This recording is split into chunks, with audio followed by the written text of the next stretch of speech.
generic drops for days, still the people rage. Am I not insane? Can you stop and explain? Cause I took your girl to prom, she can't help but sing this song. Hai, Assalamualaikum warahmatullahi wabarakatuh. Perkenalkan, nama saya Novia Wahyunur Cahyani. Saya dari kelas CPIA semester 4. Saya akan menjelaskan tentang teori Gestalt. Pada materi teknik dan teori konseling, kita akan mempelajari beberapa materi yang ada di buku ini.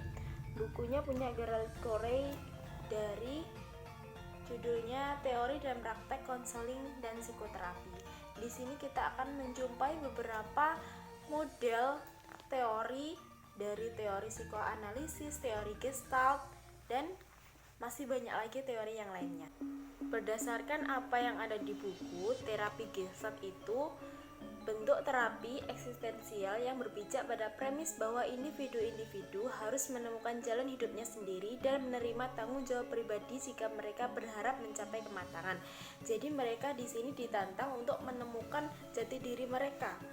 Dan apa-apa yang mereka khawatirkan itu bisa segera selesai agar dia tuh bisa mencapai tujuannya gitu.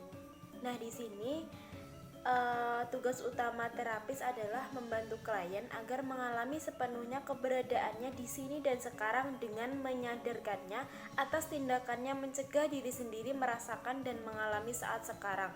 Nah, ini yang aku bicarakan tadi ya. Terapi Gestalt itu mengedepankan teori here and now. Here and now itu apa? Yaitu merasakannya di sini dan sekarang. Jadi si klien itu nggak menolak lagi kejadian yang dulu-dulu. Misalkan sangat sakit ya, tapi kita selesaikan di sini dan sekarang, seperti itu. Nah, di sini kita akan menginjak tentang konsep-konsep utama terapi Gestalt ini ya. Nah, jadi konsep yang utama adalah pandangan tentang sifat manusia. Pandangan tentang sifat manusia ini berakar dari filsafat eksistensial dan fenomenologi. Pandangan ini menekankan konsep-konsep seperti perluasan kesadaran, penerimaan tanggung jawab pribadi, kesatuan pribadi, dan mengalami cara-cara yang menghambat kesadaran. Jadi intinya kita tuh harus sadar kita tuh di sini dan sekarang. Sadar ngapain sih sebenarnya? Ya sadar kita tuh ada masalah, ya sadar, harus diselesaikan, ya sadar. Pokoknya kita harus sadar aja diri sendiri itu gimana. Dan konsep yang kedua adalah saat sekarang.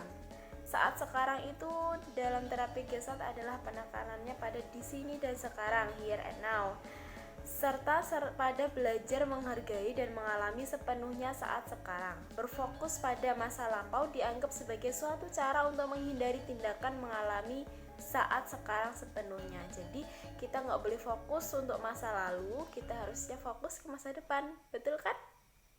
Nah, pada teori ini kita lebih sering menggunakan pertanyaan apa dan bagaimana, karena itu mengandung jawaban untuk masa sekarang. Sedangkan kalau pertanyaan mengapa ini menurut Peirce hanya akan mengarah pada rasionalisasi dan penipuan diri serta menjauhkan individu dari kesegaran alami. Pertanyaan mengapa juga mengarah kepada pemikiran yang tak berkesudahan tentang masa lampau yang hanya akan membangkitkan penolakan terhadap saat sekarang. Jadi pertanyaan mengapa itu mencari alasan itu pasti yang udah dulu gitu ya. Jadi kita lebih banyak menanyakan tentang apa dan bagaimana, apa yang kamu rasakan saat ini, bagaimana perasaanmu saat ini, seperti itu. Nah, selanjutnya pada konsep yang ketiga adalah urusan yang tak selesai atau unfinished business. Dalam terapi Gestalt terdapat konsep tentang urusan yang tak selesai, yakni mencakup perasaan-perasaan yang tidak terungkapkan seperti dendam, kemarahan, kebencian, sakit hati, kecemasan, kedudukan, rasa berdosa, rasa diabaikan, dan sebagainya.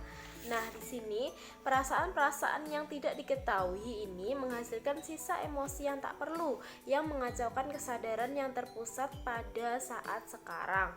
Nah, kalau unfinished business ini tidak segera diselesaikan pada saat itu juga, maka akan menghambat seterusnya di masa depan kita.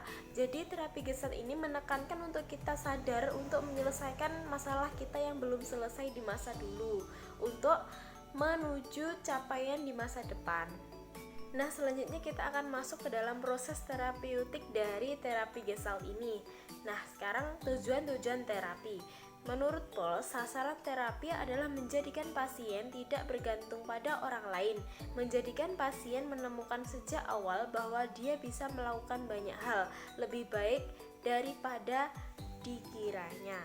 Sasaran utama terapi Gestalt ini adalah hanya mencapai kesadaran dengan dan pada dirinya sendiri. Tanpa kesadaran, klien tidak akan memiliki alat untuk mengubah kepribadiannya. Dengan kesadaran, klien memiliki kesanggupan untuk menghadapi dan menerima bagian-bagian keberadaan yang diingkarinya, serta untuk berhubungan dengan pengalaman-pengalaman subjektif dan dengan kenyataan. Klien bisa menjadi suatu kesatuan dan menyeluruh. Apabila klien menjadi sadar, maka urusannya yang tidak selesai itu akan selalu muncul sehingga bisa ditangani dalam terapi. Selanjutnya adalah fungsi dan peran terapis. Di sini tidak bosan Paul itu mengingatkan, terapi Gestalt itu difokuskan pada perasaan-perasaan klien, kesadaran atas saat sekarang, pesan-pesan tubuh dan penghambat-penghambat kesadaran. Ajaran Paul itu adalah kosongan pikiran Anda dan capailah kesadaran. Cuma itu aja.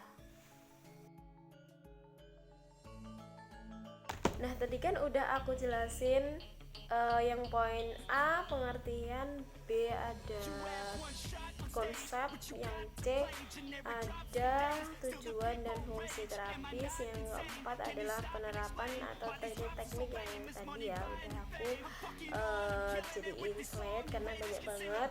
Terus sekian dari saya, apabila ada kurang lebihnya mohon maaf. Wassalamualaikum warahmatullahi wabarakatuh.